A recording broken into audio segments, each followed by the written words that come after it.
Shalom saudaraku yang terkasih dalam Tuhan kita Yesus Kristus. Kembali lagi bersama dengan saya, Olwin Rivigosal. Saudara, dalam kesempatan ini mari kita melihat bagaimana Nabi Yeremia dipanggil Allah untuk memberitakan kebenaran, tetapi bertentangan dengan Nabi Hananya yang menyampaikan sesuatu yang bertentangan dengan penyampaian Nabi Yeremia. Saudara, mari kita lihat pertama beberapa nubuat yang disampaikan oleh Tuhan melalui Yeremia. Pasal 25 ayatnya yang ke-11. Di sana dikatakan, maka seluruh negeri ini akan menjadi reruntuhan dan ketandusan, dan bangsa-bangsa ini akan menjadi hamba kepada Raja Babel 70 tahun lamanya. Yang kedua kita lihat pasal 26 ayatnya yang ke-6. Maka aku akan membuat rumah ini sama seperti Silo, dan kota ini menjadi kutuk bagi segala bangsa di bumi. Saudaraku, jadi Yeremia menyampaikan sesuatu yang tidak menyenangkan di telinga orang-orang Yehuda pada saat itu. Dia menyampaikan bahwa orang-orang Yehuda akan diperbudak. Mereka akan dibawa ke perbudakan oleh Raja Nebukadnezar, Raja Babel tersebut, selama 70 tahun, bukan waktu yang singkat. Dan juga dia katakan bahwa akan ada kemusnahan bait suci. Dan saudara, ketika Nabi Yeremia menyampaikan berita yang begitu pedas, begitu menyakitkan, dia mau dibunuh oleh orang-orang pada saat itu. Bahkan ada satu orang yang membawa pesan yang sama, yaitu Uria bin Semaya. Dia dibunuh pada saat itu. Jadi betapa sulitnya dan tantangannya besar ketika Yeremia menyampaikan pesan dari Tuhan. Tetapi dia tidak gentar, dia tidak mundur. Nah ini saudara, ketika engkau mendapat pesan dari Tuhan, ketika engkau belajar firman, maka suarakanlah itu. Dan saya mau katakan, biasanya firman Tuhan itu begitu keras. Karena itu, kenapa sih Tuhan mau menghukum bangsa Yehuda? Karena mereka tidak taat sama Tuhan, karena dosa. Karena itu di pasal 26 ayat 4-5 itu berbicara tentang bagaimana Tuhan melalui Yeremia katakan kepada mereka, bertobat. Jangan kamu hidup dalam dosa supaya kamu bisa dibebaskan dari hukuman. Tetapi malah mereka melawan Nabi Yeremia. Dan datang lagi Nabi Hananya yang menyampaikan berita palsu. Kita lihat apa yang dia sampaikan, saudara. Pasal 28 ayatnya yang kedua.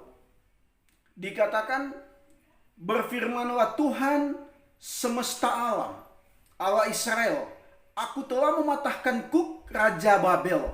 Ayat 3, dalam 2 tahun ini aku akan mengembalikan ke tempat ini segala perkakas rumah Tuhan yang telah diambil dari tempat ini oleh Nebukadnezar, Raja Babel, dan yang diangkatnya ke Babel.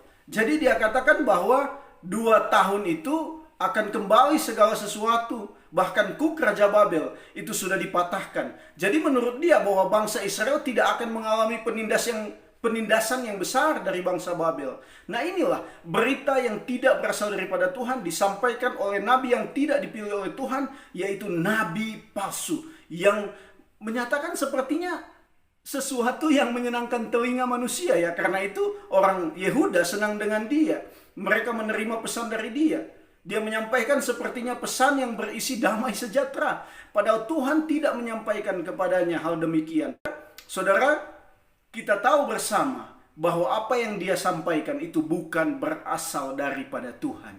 Nah saudaraku, inilah kita lihat bahwa ada nabi yang benar-benar menyampaikan sesuatu yang daripada Tuhan, meskipun itu sakit tapi itu dari Tuhan. Ada nabi yang menyampaikan sesuatu yang kelihatannya menyenangkan tetapi bukan daripada Tuhan. Saudara, saya mau katakan hari ini, berhati-hatilah dengan semua pemberitaan dari siapapun, termasuk dari hamba Tuhan, bahwa dia mendengar suara dari Tuhan atau apapun itu. Kalau bukan dari Tuhan, jangan diikuti. Menurut saya salah satu contohnya pernyataan ini. Mari kita berdoa agar nubuatan para nabi yang mengatakan pandemi COVID-19 akan selesai pada waktu Paskah, hal itu akan digenapi. Hal itu akan terjadi. Katakan amin.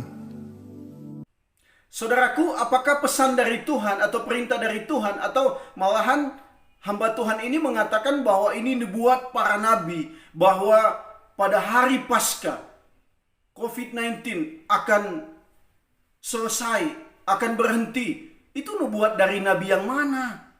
Tidak ada di dalam Alkitab. Kita bukan berarti bersyukur karena COVID-19 masih menyebar sampai hari ini. Tidak, saudara.